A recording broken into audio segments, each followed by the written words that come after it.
Steel plant మీద ఒకవైపున package ప్రకటించిన సన్నాయి నొక్కులు నొక్కుతున్నటువంటి వేళ కేంద్ర ప్రభుత్వం ఆగ్రహం వ్యక్తం చేసింది.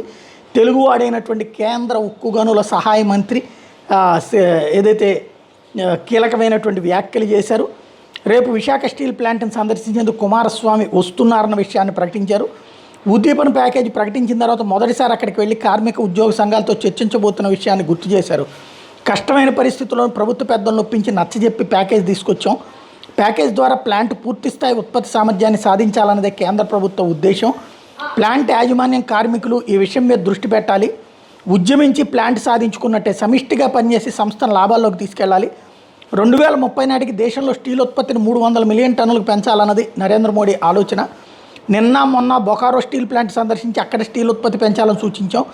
స్టీల్ ప్లాంట్ కార్మికులు 3 నెలల వేతన బకాయిలు చెల్లించే అంశం మీద రేపు చర్చిస్తాం. కార్మికులు అపోహలొద్దు, భవిష్యత్తులో ప్రైవేటీకరణ చేస్తారన్న ఆందోళన వద్దు.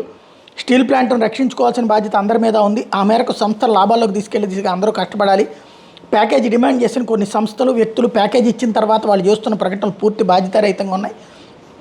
సంస్థకు 35,000 కోట్ల బకాయిలు రుణాలు ఉన్నాయి. సంస్థ నష్టాలు ఉన్నప్పుడు మొత్తం సొమ్ము కేంద్రం భరిస్తేనే బయటపడుతుందని చెప్పడం సరికాదు. కేంద్రం తన వంతుగా 11,440 కోట్ల ప్యాకేజీ ఇచ్చింది. ఇప్పుడు సంస్థలో 3 బ్లాస్ట్ ఫర్నెస్లు పనిచేయించేలా చేసి ఉత్పత్తి సామర్థ్యాన్ని గరిష్టానికి తీసుకెళ్లి సంస్థను లాభాల బాట పట్టించాల్సిన అవసరం, బాధ్యత యాజమాన్యం కార్మికుల మీద ఉందని ప్రకటించారు.